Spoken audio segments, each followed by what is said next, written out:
Hello everyone. In this video, I am going to explain the second semester Bcom English lesson, Confession of a Book Reviewer, written by George Orwell. I will explain this lesson in both English and Kannada. First, I will complete the explanation in English and then I will explain it in Kannada.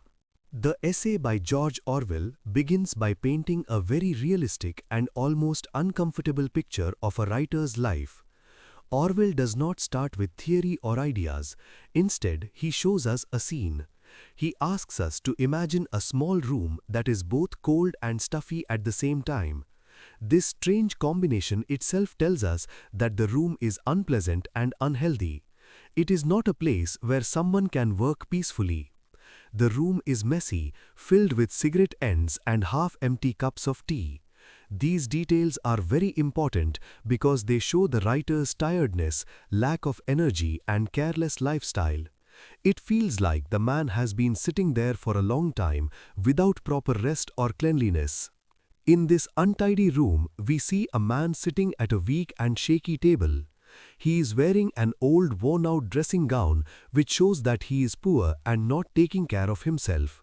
He is trying to find space for his typewriter, but he cannot because the table is covered with piles of dusty papers. These papers are not just objects, they represent unfinished work, unpaid bills, unanswered letters, and responsibilities that he has been avoiding. This shows that the writer is mentally overloaded. He is not just physically tired, but also mentally stressed. Orwell then explains why the man does not clear the papers. It is not simply laziness. The waste paper basket is already full, which shows how long he has been neglecting things. But more importantly, he is afraid to throw away anything because something important might be hidden among the papers. For example, there might be a check that he forgot to deposit. This shows his poor financial condition. He cannot afford to lose even a small amount of money. It also shows his forgetfulness and confusion. Similarly, there are letters with addresses that he should write down, but he cannot do it because he has lost his address book. Even the thought of searching for it makes him feel extremely stressed. Orwell humorously exaggerates it by saying it gives him almost suicidal thoughts. This shows how small tasks can feel impossible when a person is mentally exhausted. Next, Orwell describes the physical condition of the man. Though he is only 35 years old, he looks much older, like 50. This shows how stressful and unhealthy his life is. His bald head and varicose veins suggest poor health. He also cannot find his spectacles, which again shows his disorganized life. Orwell adds another interesting point. If the man has no money, he suffers from malnutrition because he cannot eat properly. But if he has recently earned money, he drinks too much and suffers from a hangover.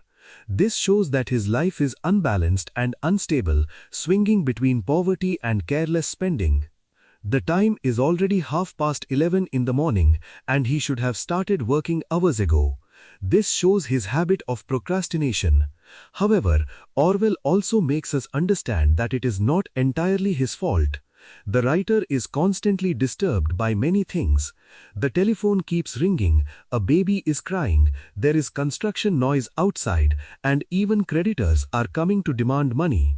These interruptions make it almost impossible for him to concentrate. On top of that, the arrival of letters, including an income tax notice printed in red, increases his anxiety. All these details show that his environment is full of stress and distractions. At this point, Orwell clearly tells us that this man is a writer. He humorously says that all writers are somewhat like this.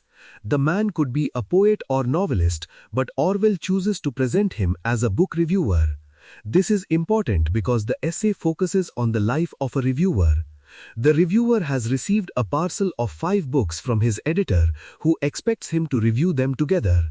However, instead of opening the parcel immediately, the reviewer avoids it for 2 days. Orwell calls this moral paralysis, which means he feels mentally blocked and unable to begin the task. This shows how overwhelming the work feels to him. When he finally opens the parcel, he finds 5 books on completely different and difficult topics. Some are serious and heavy subjects like history and agriculture, but one is a novel that might have been included by mistake. This shows how random his work is. He is expected to review all these books in about 800 words for the next day. This creates a lot of pressure. Moreover, he does not know much about these subjects, so he must read at least some parts carefully to avoid making mistakes. This shows the difficulty of his job. Even after opening the books, he cannot start reading them immediately. He feels nervous and uncomfortable. Orwell compares this feeling to eating something unpleasant, like cold pudding mixed with castor oil. This comparison clearly shows how much he dislikes the task. Still, despite all this resistance, the reviewer somehow always manages to complete his work on time. This shows a strange habit. He delays work as much as possible, but somehow finishes it at the last moment. Late at night, around 9 o'clock, he finally begins to work properly. His mind becomes clearer, and he quickly goes through the books. However, he does not read them deeply, he just skims through them and forms quick opinions. His reaction, "God, what tripe," shows his frustration and lack of interest. The next morning, he feels tired and irritated. He sits in front of a blank paper, unable to start writing, but as the deadline approaches, fear forces him to act. Suddenly, he starts writing quickly. Orwell explains that common phrases automatically come into his mind, like "a book that no one should miss." These are clichés, which means they are overused and not original. This shows that the reviewer is not writing honestly, but just filling space with expected expressions. The writing becomes mechanical, like iron filings moving towards a magnet. He finishes the review exactly on time, but it lacks sincerity and depth. At the same time, new books arrive, showing that this cycle never ends. Orwell then asks whether he is exaggerating, but he believes that any regular reviewer would agree with him. He explains that reviewing many books is a very tiring and thankless job. It forces the reviewer to praise bad books and pretend interest in things he doesn't care about. Out of thousands of books published, only a few are truly interesting. Most of the work is insincere. He uses a strong metaphor, saying the reviewer is pouring his immortal spirit down the drain. This means he is slowly losing his creativity and passion. Then Orwell criticizes the quality of reviews, saying that most of them are incomplete or misleading because reviewers do not have enough time or freedom to express their true opinions. Some people suggest that experts or amateurs should write reviews, but Orwell explains that this is not practical. Editors prefer regular reviewers because they are dependable, so the system continues unchanged. Then Orwell explains a deeper problem. People believe that every book must be reviewed, but in reality, most books are not worth reviewing. If reviewers were completely honest, they would simply say that many books are worthless or uninteresting. However, readers do not want such blunt criticism. They expect guidance and evaluation. This creates a conflict. To explain this, Orwell compares King Lear with the four just men. If both are called good, then the word good loses its meaning. This shows how literary standards have declined. Finally, Orwell suggests that reviewers should ignore most books and focus only on a few important ones. They should write longer and more detailed reviews. Short reviews are usually useless. Writing such reviews continuously turns the reviewer into a tired and frustrated person, like the one described at the beginning. In the end, Orwell adds a touch of humor by saying that even though book reviewers suffer, film critics have an even harder job because they must attend shows and sometimes compromise their honesty. In the end, the essay shows the real life of a book reviewer in a very honest and slightly humorous way. George Orwell explains that reviewing books is not an easy or enjoyable job. It is stressful, repetitive, and often insincere, and it also reflects problems in the literary world itself. Now, let's see this in Kannada. ಬಂಧವನ್ನು George Orwell ಅವರು ಬರೆಯಿದ್ದು ಲೇಖಕರ ಜೀವನದ ನೈಜ ಮತ್ತು ಸ್ವಲ್ಪ ಅಸಹ್ಯಕರ ಚಿತ್ರಣವನ್ನು ಮೊದಲಿನಿಂದಲೇ ನೀಡುತ್ತಾರೆ. ಅವರು ಸಿದ್ಧಾಂತಗಳಿಂದ ಆರಂಭಿಸುವುದಿಲ್ಲ, ಬದಲಾಗಿ ಒಂದು ದೃಶ್ಯವನ್ನು ನಮ್ಮ ಮುಂದೆ ತರುತ್ತಾರೆ. ಅವರು ನಮ್ಮನ್ನು ಒಂದು ಚಿಕ್ಕ ಕೋಣೆಯನ್ನು ಕಲ್ಪಿಸಿಕೊಳ್ಳಲು ಕೇಳುತ್ತಾರೆ. ಅದು ಒಂದೇ ಸಮಯದಲ್ಲಿ ಚಳಿಯಾಗಿಯೂ ಗಾಳಿಯಿಲ್ಲದಂತೆ ಮುಚ್ಚಿಕೊಂಡಂತೆಯೂ ಇದೆ. ಈ ವಿರೋಧಾಭಾಸವೇ ಆ ಕೋಣೆ ಅಸೌಕರ್ಯಕರ ಮತ್ತು ಆರೋಗ್ಯಕರವಲ್ಲ ಎಂಬುದನ್ನು ತೋರಿಸುತ್ತದೆ. ಅಲ್ಲಿ ಶಾಂತವಾಗಿ ಕೆಲಸ ಮಾಡುವುದು ಕಷ್ಟ. ಕೋಣೆ ತುಂಬಾ ಅಸ್ತವ್ಯಸ್ತವಾಗಿದೆ. ಎಲ್ಲೆಡೆ ಸಿಗರೇಟ್ ತುಂಡುಗಳು ಮತ್ತು ಅರ್ಧ ಕುಡಿದ ಚಹಾ ಕಪ್ಗಳಿವೆ. ಈ ವಿವರಗಳು ಲೇಖಕರ ದಣಿವು, ಶಕ್ತಿ ಕೊರತೆ ಮತ್ತು ನಿರ್ಲಕ್ಷ್ಯದ ಜೀವನವನ್ನು ತೋರಿಸುತ್ತವೆ. ಅವನು ಬಹಳ ಸಮಯದಿಂದ ವಿಶ್ರಾಂತಿಯಿಲ್ಲದೆ ಅಲ್ಲೇ ಕುಳಿತಿದ್ದಾನೆ ಎಂಬ ಭಾವನೆ ಬರುತ್ತದೆ. ಈ ಅಸ್ತವ್ಯಸ್ತ ಕೋಣೆಯಲ್ಲಿ ಒಬ್ಬ ವ್ಯಕ್ತಿ ದುರ್ಬಲ ಮತ್ತು ಅಸ್ಥಿರವಾದ ಮೇಜಿನ ಬಳಿ ಕುಳಿತಿದ್ದಾನೆ. ಅವನು ಹಳೆಯ, ಕಳೆಯಾದ ಡ್ರೆಸ್ಸಿಂಗ್ ಗೌನ್ ಧರಿಸಿದ್ದಾನೆ. ಇದು ಅವನ ದಾರಿದ್ರ್ಯ ಮತ್ತು ತನ್ನ ಮೇಲಿನ ನಿರ್ಲಕ್ಷ್ಯವನ್ನು ತೋರಿಸುತ್ತದೆ. ಅವನು ತನ್ನ ಟೈಪ್ರೈಟರ್ಗೆ ಜಾಗ ಹುಡುಕಲು ಪ್ರಯತ್ನಿಸುತ್ತಿದ್ದಾನೆ. ಆದರೆ ಮೇಜಿನ ಮೇಲೆ ಧೂಳು ಹಿಡಿದ ಕಾಗದಗಳ ಗುಡ್ಡವಿರುವುದರಿಂದ ಜಾಗ ಸಿಗುತ್ತಿಲ್ಲ. ಈ ಕಾಗದಗಳು ಕೇವಲ ವಸ್ತುಗಳಲ್ಲ. ಅವು ಅವನು ಪೂರ್ಣಗೊಳಿಸದ ಕೆಲಸಗಳು, ಪಾವತಿಸದ ಬಿಲ್ಲುಗಳು, ಉತ್ತರಿಸದ ಪತ್ರಗಳು ಮತ್ತು ತಪ್ಪಿಸಿಕೊಂಡ ಜವಾಬ್ದಾರಿಗಳನ್ನು ಸೂಚಿಸುತ್ತವೆ. ಇದರಿಂದ ಅವನು ಮಾನಸಿಕವಾಗಿ ತುಂಬಾ ಒತ್ತಡದಲ್ಲಿದ್ದಾನೆ ಎಂಬುದು ಸ್ಪಷ್ಟವಾಗುತ್ತದೆ. ಮುಂದೆ ಅವನು ಯಾಕೆ ಆ ಕಾಗದಗಳನ್ನು ತೆಗೆದುಹಾಕುವುದಿಲ್ಲ ಎಂಬುದನ್ನು ಆರ್ವೆಲ್ ವಿವರಿಸುತ್ತಾರೆ. ಇದು ಕೇವಲ ಸೋಮಾರಿತನ ಅಲ್ಲ.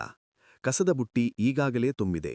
ಇದು ಅವನು ಎಷ್ಟು ಕಾಲದಿಂದ ಕೆಲಸಗಳನ್ನು ನಿರ್ಲಕ್ಷ್ಯ ಮಾಡುತ್ತಿದ್ದಾನೆ ಎಂಬುದನ್ನು ತೋರಿಸುತ್ತದೆ.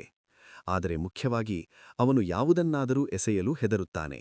ಯಾಕೆಂದರೆ ಅದರೊಳಗೆ ಮಹತ್ವದ ಯಾವುದಾದರೂ ಇರಬಹುದು. ಉದಾಹರಣೆಗೆ, ಬ್ಯಾಂಕಿಗೆ ಹಾಕಬೇಕಾದ ಚೆಕ್ ಹೊಂದಿರಬಹುದು. ಇದು ಅವನ ಆರ್ಥಿಕ ಸ್ಥಿತಿಯ ದೌರ್ಬಲ್ಯತೆಯನ್ನು ತೋರಿಸುತ್ತದೆ. ಸಣ್ಣ ಹಣವೂ ಅವನಿಗೆ ಮುಖ್ಯ. ಹಾಗೆಯೇ ಕೆಲವು ವಿಳಾಸಗಳನ್ನು ಬರೆಯಬೇಕಾದ ಪತ್ರಗಳಿವೆ.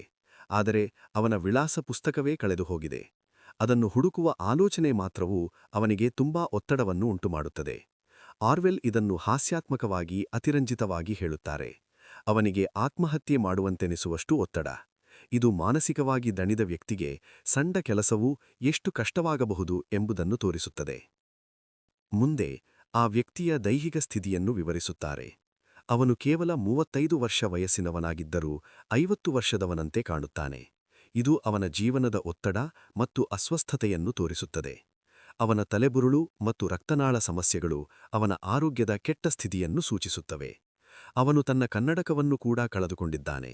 ಇದು ಅವನ ಅಸ್ತವ್ಯಸ್ತ ಜೀವನವನ್ನು ತೋರಿಸುತ್ತದೆ. ಆರ್ವೆಲ್ ಮತ್ತೊಂದು ಆಸಕ್ತಿದಾಯಕ ವಿಷಯವನ್ನು ಹೇಳುತ್ತಾರೆ.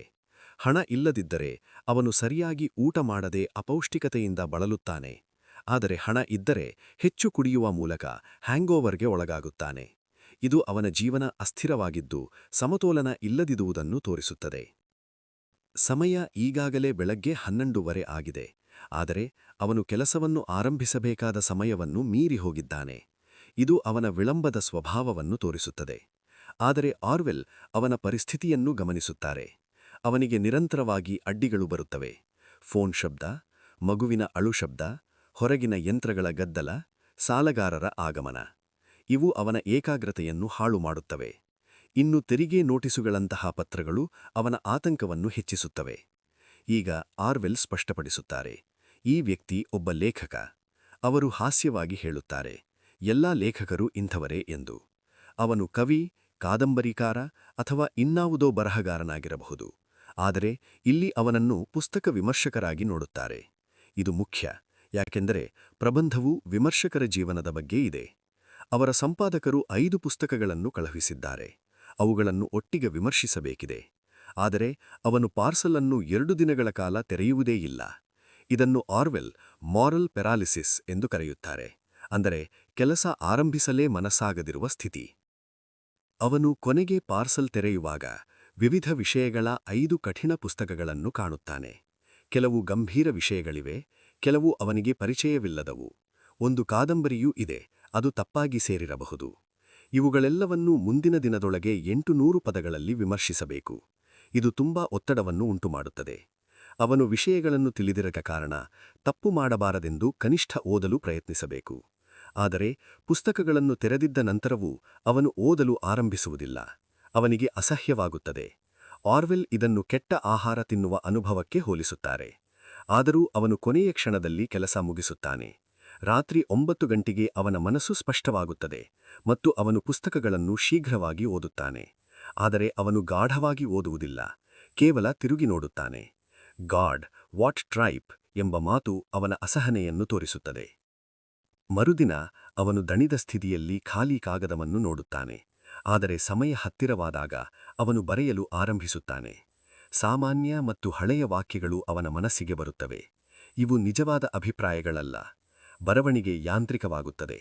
ಅವನು ಸಮಯಕ್ಕೆ ಸರಿಯಾಗಿ ಮುಗಿಸುತ್ತಾನೆ, ಆದರೆ ಪ್ರಾಮಾಣಿಕತೆ ಇಲ್ಲ. ಇದೇ ಸಮಯದಲ್ಲಿ ಹೊಸ ಪುಸ್ತಕಗಳು ಬರುತ್ತವೆ. ಈ ಚಕ್ರ ಮುಂದುವರಿಯುತ್ತದೆ. ಮುಂದೆ ಆರ್ವೆಲ್ ಹೇಳುತ್ತಾರೆ, ಇದು ಅತಿರಂಜನೆ ಅಲ್ಲ. ಹಲವಾರು ಪುಸ್ತಕಗಳನ್ನು ವಿಮರ್ಶಿಸುವುದು ತುಂಬಾ ಕಠಿಣ ಕೆಲಸ.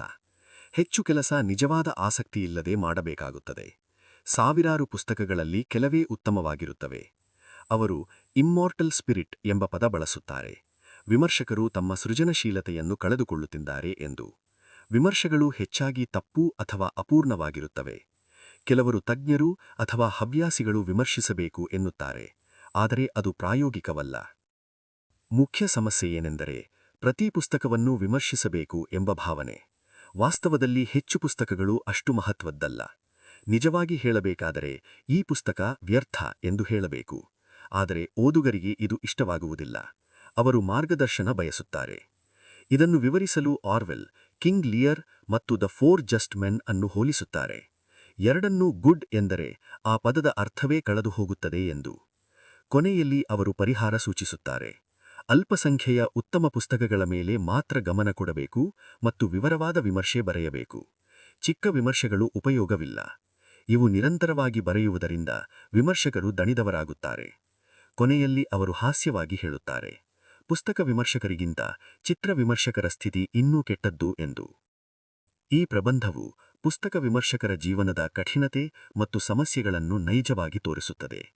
ಜಾರ್ಜ್ ಆರ್ವೆಲ್ ಅವರು ಈ ಕೆಲಸ ಒತ್ತಡಪ್ರದ, ನಿರಂತರ ಮತ್ತು ಕೆಲವೊಮ್ಮೆ ನಿಷ್ಠೆಯಿಲ್ಲದ್ದು ಎಂದು ವಿವರಿಸುತ್ತಾರೆ.